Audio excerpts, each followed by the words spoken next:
Om Swastiastu. Halo semuanya, semoga dalam keadaan yang baik dan sehat selalu.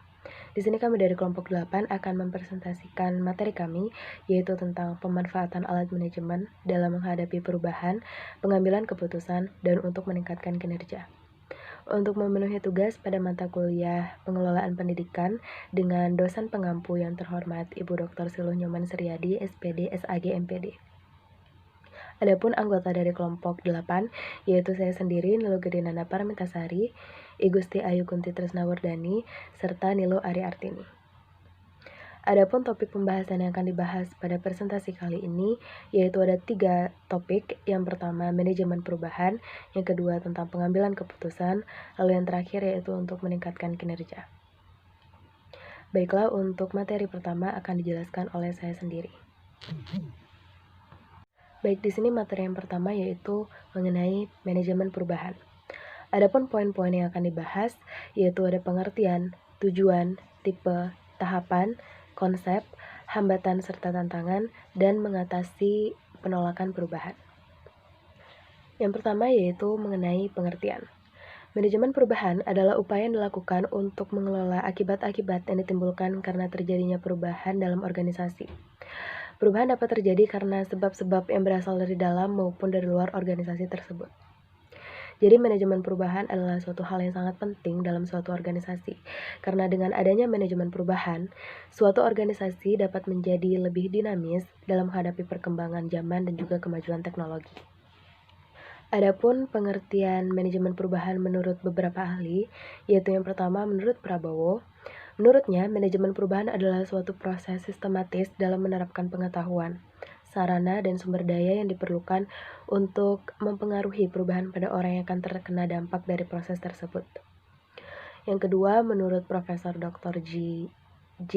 Winardi, yaitu manajemen perubahan adalah upaya yang ditempuh manajer untuk memanajemen perubahan secara efektif, di mana diperlukan pemahaman tentang persoalan motivasi, kepemimpinan, kelompok, konflik, dan juga komunikasi. Selanjutnya yaitu tujuan perubahan.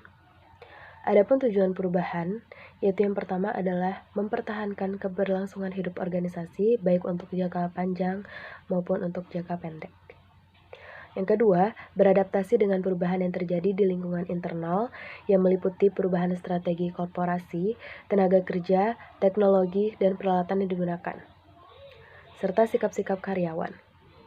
Selanjutnya maupun lingkungan eksternal organisasi seperti perubahan pasar konsumen, teknologi, peraturan, dan hukum pemerintah, serta lingkup ekonomi global.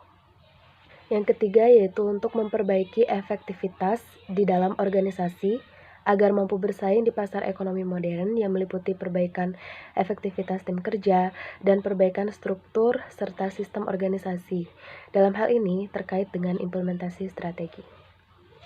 Selanjutnya yang terakhir adalah tipe perubahan. Perubahan terdiri dari 3 tipe yang berbeda, di mana setiap tipe memerlukan strategi manajemen perubahan yang berbeda pula. Ada yang pertama yaitu ada perubahan rutin, di mana telah direncanakan dan dibangun melalui proses organisasi. Selanjutnya yang kedua ada perubahan peningkatan, di mana perubahan peningkatan ini adalah perubahan yang mencangkup keuntungan atau nilai yang telah dicapai oleh organisasi. Yang terakhir adalah perubahan inovatif, di mana perubahan ini mencakup cara bagaimana organisasi memberikan pelayanannya. Baiklah, sekian presentasi yang bisa saya sampaikan.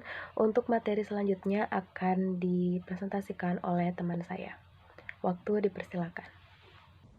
Baik, di sini saya akan melanjutkan presentasi dan kali ini saya akan membahas tentang konsep manajemen perubahan. Dalam konsep manajemen perubahan terdapat beberapa teori. Yang pertama yaitu teori force fight. Teori ini mengemukakan bahwa perubahan terjadi karena munculnya tekanan-tekanan terhadap organisasi, individu, ataupun kelompok, di mana kekuatan tekanan atau driving force berhadapan dengan keengganan atau resistance untuk berubah, sehingga agar terjadi perubahan, maka harus memperkuat driving force dan memperlemah resistance. Yang kedua, teori motivasi. Dalam teori ini, perubahan akan terjadi kalau ada sejumlah syarat tertentu yang menguntungkan. Namun, dengan memiliki motivasi untuk berubah, maka yang perlu dilakukan adalah fokus ke depan dengan cara membuang sikap pesimis, menciptakan kepatuhan, serta mengurangi ketidakpuasan. Yang ketiga, teori alfa, beta, gamma. Dalam teori ini, perubahan alfa adalah perubahan tingkat kepercayaan yang terjadi. Perubahan beta adalah perubahan yang terjadi dalam nilai kepercayaan. Sementara perubahan gamma adalah perubahan yang terjadi karena kelompok melihat adanya faktor lain yang lebih penting. Yang keempat, teori kontingensi. Dalam teori ini yang diamati adalah tingkat keberhasilan pengambilan keputusan yang ditentukan oleh gaya yang dianut dalam mengelola perubahan serta sejumlah kemungkinan. Yang kelima, teori kerjasama. Teori kerjasama mempelajari bahwa perubahan tidak bisa berjalan tanpa adanya kerjasama semua pihak.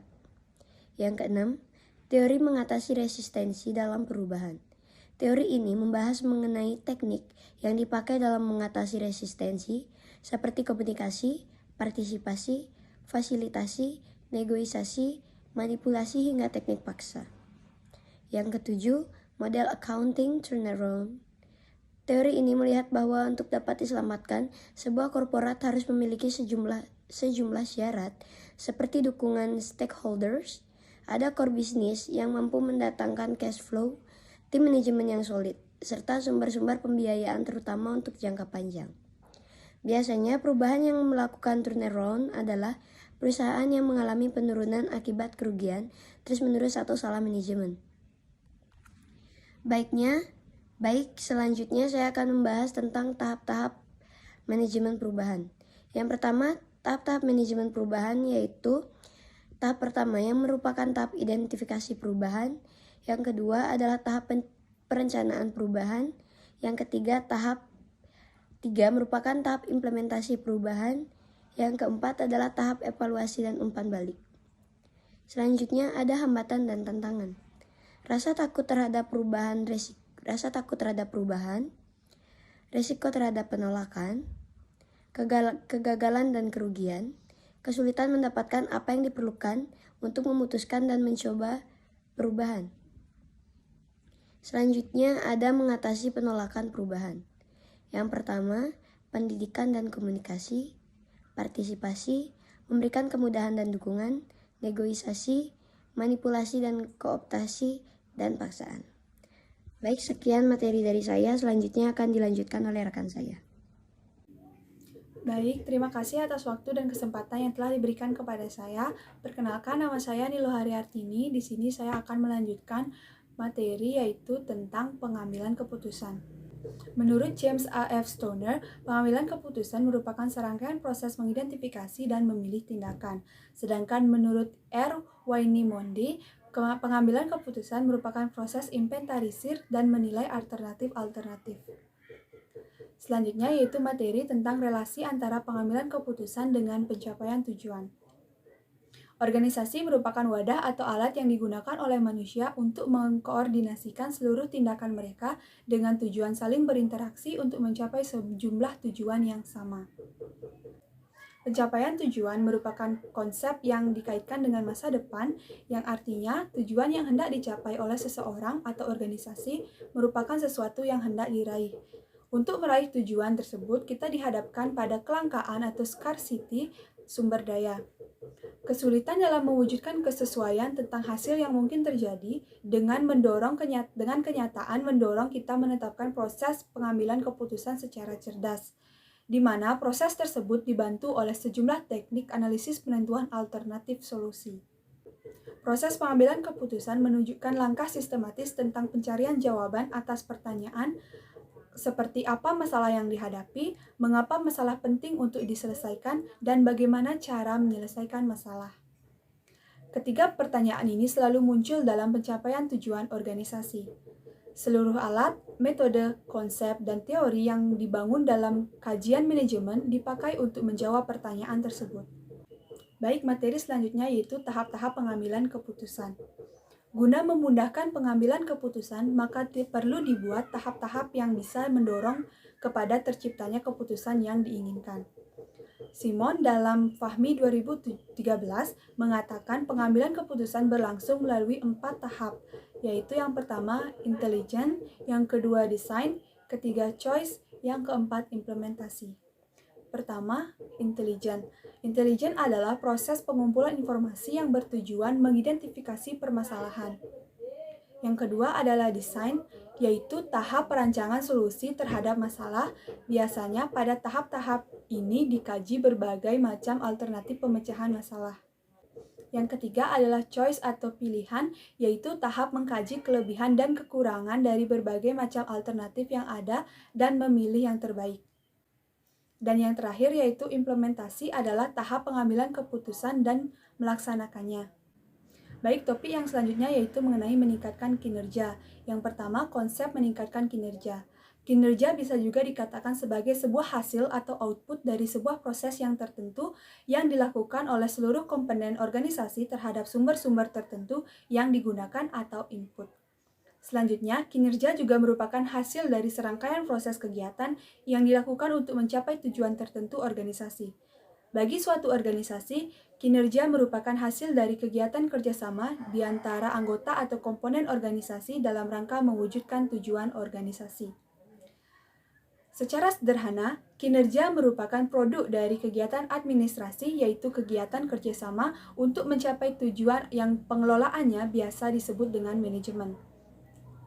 Sebagai produk dari kegiatan organisasi dan manajemen, kinerja organisasi selain dipengaruhi oleh faktor-faktor input, juga sangat dipengaruhi oleh proses-proses administrasi dan manajemen yang berlangsung. Sebagus apapun input yang tersedia, tidak akan menghasilkan atau belum tentu menghasilkan suatu produk kinerja yang diharapkan secara memuaskan, apabila dalam proses administrasi dan manajemen tidak bisa berjalan dengan baik. Antara input dan proses mempunyai keterkaitan yang erat dan sangat menentukan dalam menghasilkan suatu output kinerja yang sesuai harapan atau tidak.